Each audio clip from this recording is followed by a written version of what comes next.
କେଉଁ ବିଷୟଟି ଆତ୍ମନିଷ୍ଠ ନାଗରିକ ଭାବେ ଗଢ଼ି ତୋଳେ? ସାମାଜିକ ଶିକ୍ଷା। ସାମାଜିକ ବିଜ୍ଞାନ ଅନ୍ତର୍ଭୁକ୍ତ ବିଷୟଗୁଡ଼ିକ ହେଉଛି ସାମାଜିକ ବିଜ୍ଞାନ ହେଉଛି ଭୂଗୋଳ, ଇତିହାସ, ସାହିତ୍ୟ ବିଜ୍ଞାନ।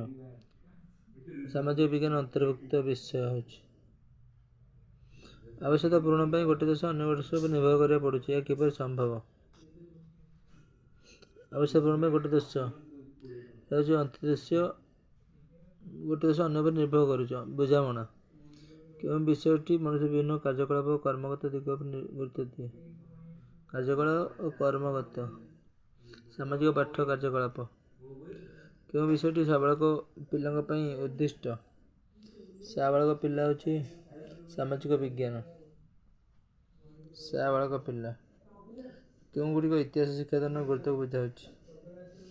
ଇତିହାସ ଶିକ୍ଷାଦାନ ଗୁରୁତ୍ୱ ଜାତୀୟ ମହତ୍ତ୍ୱ, ବିକାଶ, ମହତ୍ତ୍ୱ, ଗୁଣ, ମୂଲ୍ୟବୋଧ, ଜାତୀୟ ସଂହତି ସବୁ।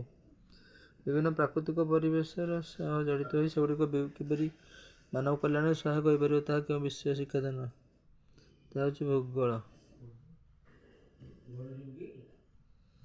ପରିବେଶ ଜଡ଼ିତ ହୋଇକରି କେଉଁ ବିଷୟ ଶିକ୍ଷାଦାନ କରୁଛି?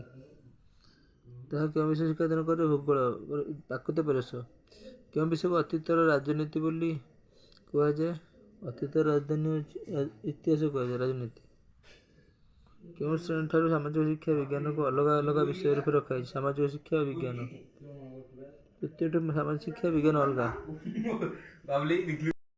କେଉଁ ବିଷୟ ଅଧ୍ୟୟନ ଦ୍ୱାରା ଶିକ୍ଷାର୍ଥୀମାନେ ବିଭିନ୍ନ ଦେଶର କଳା ସ୍ଥାପତ୍ୟ ସହ ପରିଚିତ ହେବେ? କେଉଁ ବିଷୟ ଅଧ୍ୟୟନ ଦ୍ୱାରା ଶିକ୍ଷାର୍ଥୀମାନେ ବିଭିନ୍ନ ଦେଶର କଳା ସ୍ଥାପତ୍ୟ? ଭୂଗୋଳ ଦ୍ୱାରା ହେବେ। କେଉଁଟି ଠିକ୍? ଭୂଗୋଳ ଅଧ୍ୟୟନ ଦ୍ୱାରା ଇତିହାସକୁ ଅତି ରାଜନୀତି କୁହାଯାଏ। ଇତିହାସ ମାଧ୍ୟମରେ ଦେଶାତ୍ମବୋଧ, ଭୂଗୋଳ ଅଧ୍ୟୟନ ଦ୍ୱାରା ସୌନ୍ଦର୍ଯ୍ୟବୋଧର ବିକାଶ ହେବ। ସବୁ ଠିକ୍। ଠିକ୍। ଲକ୍ଷ୍ୟ ସାଧାରଣ ହେଉଥିବା ବେଳେ ଉଦ୍ଦେଶ୍ୟ ନିର୍ଦ୍ଦିଷ୍ଟ ଅଟେ। ଲକ୍ଷ୍ୟ ଦର୍ଶନ ଉପରେ ପର୍ଯ୍ୟବସିତ, ମାତ୍ର ଉଦ୍ଦେଶ୍ୟ ବାସ୍ତବ ଉପରେ ପର୍ଯ୍ୟବସିତ। ଲକ୍ଷ୍ୟ ଏକ ବିଷୟ ପାଇଁ ସମାନ ହେଉଥିବ। କେଉଁଟି? ଉଦ୍ଦେଶ୍ୟ ସୁଦୂର ଲକ୍ଷ୍ୟ। ଉଦ୍ଦେଶ୍ୟ ହେଉଛି ସୁଦୂର।